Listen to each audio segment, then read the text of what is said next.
Hello and welcome. Today I want to share an art journal spread I'm making using that really cool image as my focal point. I found that on Etsy and I'll put a link to that Etsy shop down below in case anyone's interested.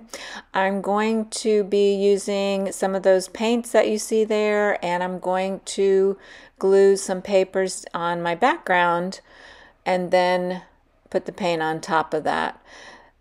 For this, that's the way I like to do most of my spreads actually, but for this particular spread, I especially wanted to do that to add some depth and texture to the page, and also I really like to see the book pages, the words, the writing, if it's handwriting, in the background a little bit.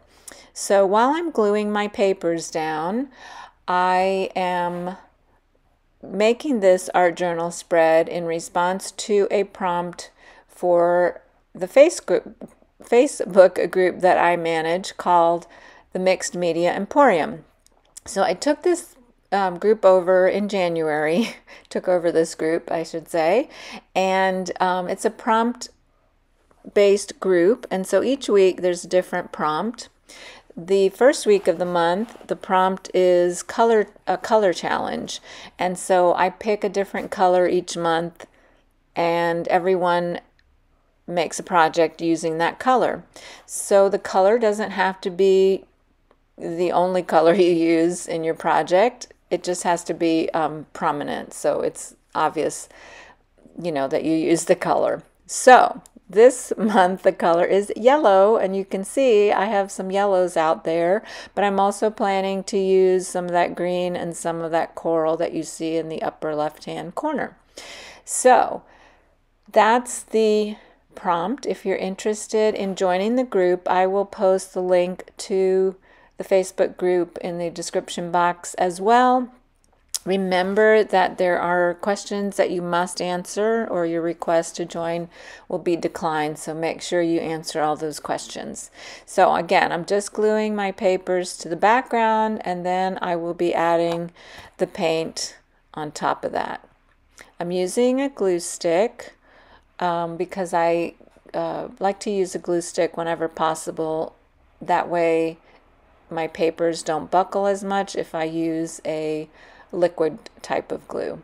So I'm going to skip ahead here in a minute because I'm just doing the same thing over and over again, gluing papers, tearing them, putting them down. I did want to use a lot of neutral papers in the background because I didn't want any color to conflict with my yellow.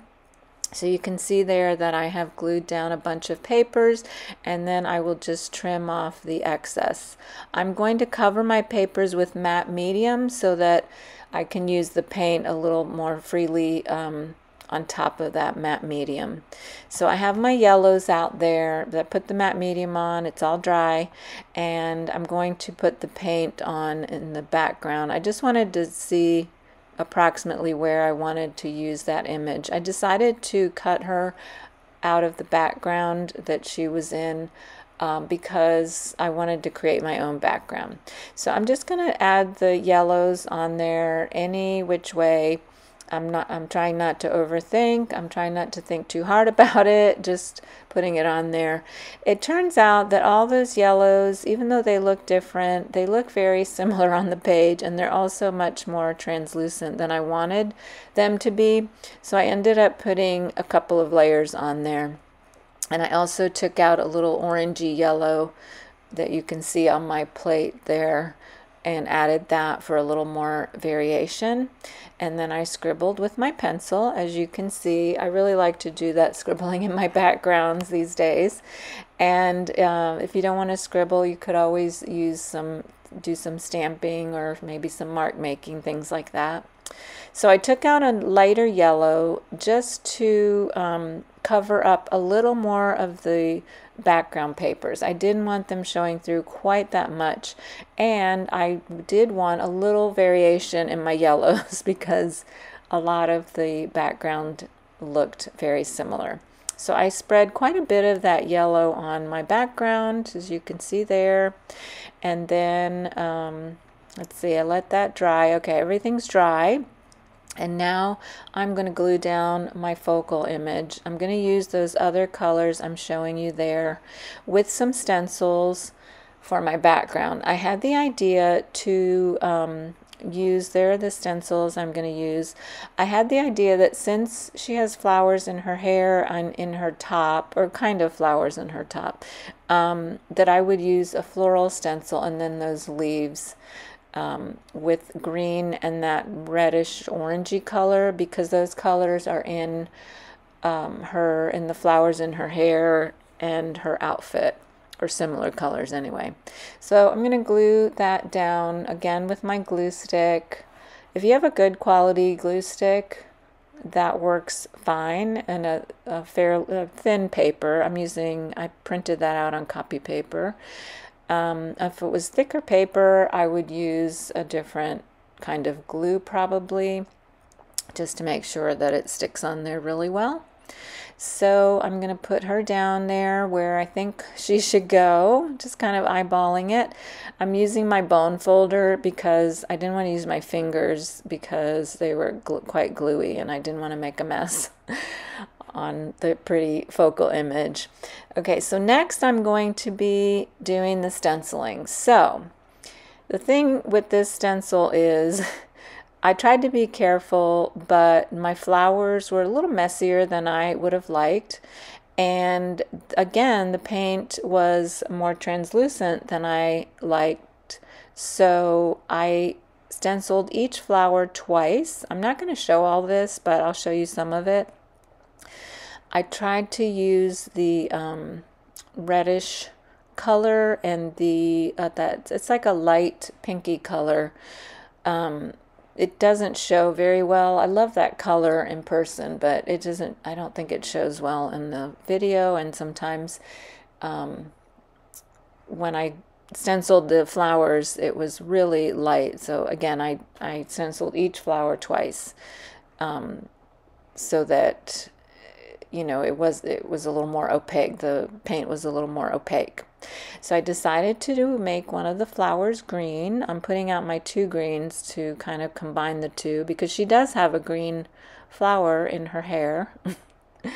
And so even though we don't really have green flowers in nature that I know of, I decided to use green to have some variation. So again, I'm not going to show the whole thing. At some point I'm going to jump ahead. I've also sped this up because, again, it's the same thing, just stenciling the flowers on there and trying not to make too much of a mess. So the other idea I had with my flowers, because they turned out a little messier than I would have liked, I will show you how I fix that later in the video, and I think it works out nicely. So there you can see that pinky peachy color. It does not show up really well, but as I said before, I do go over each flower at least once, maybe two more times. So you can see there, jumping ahead, how they turned out. And again, later I'm going to fix those to make them look a little better. I decided to add the greenery on the right hand side there. Once again, my colors are much more translucent than I would like, so I got out a darker green color that I'm hoping will make them stand out more, and I think that does work out. So I'm going to stencil that on. Then I am going to show, in just a minute, I'm going to jump ahead a bit too, but I'll show you how I start adding some more flowers at the top right hand corner. I decided that it needed a little bit more up at the top there, and I wasn't sure what else I wanted to add. I thought some more flowers would be nice. I did think to add a little bit of that yellow, as you can see there, to my greenery to make it look a little less, you know, just stark green, I guess. And I had to, then I put too much yellow, so I went back in on top of that with the green. Anyway, you'll see it all looks fine in the end. There's how my greenery looks, and then I decided to add that reddish flower at the top corner. I wanted to go with a bigger flower there. It's a bigger space to fill, and I got a little messy with my paint because I got into that light pink color, but that's okay. More variation in the flower. I just make messes. That's what I do. And you can see I got a little extra paint there, but it's still wet, so I can dab it off. And then I just wanted to add a smaller flower next to that. Okay, then I add one more flower at the top left corner, and once again I'm going to skip ahead because I did go over those flowers a couple more times to make them less translucent and make them stand out more. So I wanted to make sure that all my paint is very dry so then I can do this pen work. You, of course, if you haven't heard this before, you really need to make sure your paint is dry before you add any pen work on top of your paint, because it can ruin your pen if the paint is not dry. So this is my fix for my flowers. I'm going over each of those, the petals, I guess, with some very loose kind of sketchy lines. I'm showing you how I'm doing that in real time. So I'm not going too fast, I'm not going too slow, I'm not trying to be extra careful, I'm just trying to be loose and do it quickly enough that I don't overthink. I do the lines twice because that's the look that I like, and I think it turned out very nicely, and I'm going to do that with all the flowers and the greenery too, because I decided once I did the flowers that I really needed to do the green leaves and such also.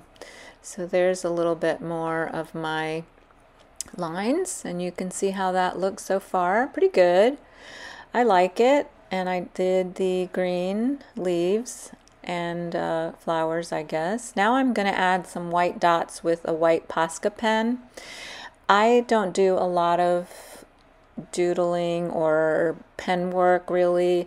A couple of reasons. I don't especially enjoy it. I love the look of it, but I myself don't enjoy it, and also I don't think I'm that good at it. So I just am doing a little bit I think it adds a nice touch to it, and it looks good for the type of pen work that I do. If you do a spread like this and you enjoy doing pen work and you enjoy it and you're good at it, even if you don't think you're good at it but you enjoy it, go for it. It's just not my thing, but you can see how just those little touches of the white dots, I think, really add a nice touch, and it's simple. I do that with the flowers on those green leaves too, the green flowers on the green leaves. And that's how it turned out. I really like the way that looks. So I'm almost at the home stretch here. I found a saying, "The earth laughs in flowers" by Ralph Waldo Emerson, and I'm going to write it there as I'm indicating with my finger. Before I do that, I wanted to add a frame. And I pulled out yet another black pen that I like to use when I'm doing this kind of framing on an art journal spread. I really like the look of this pen. I have different black pens, different widths and all that, nibs and things. Anyway, I'm not sure if nibs is the right word. Anyway, I'm doing a very loose, sketchy line. It's messy, it's wavy. Again, if you want to be more careful, you could add a real pretty decorative border, that I've seen people do, and they look really nice, but it's just not something I'm into. So there's my loose, sketchy frame, and then I'm going to write the words. Another thing I don't think I'm that good at is lettering and writing words. I did take a lettering class once, and I found out that to get better you have to practice every day, so I did not pursue that.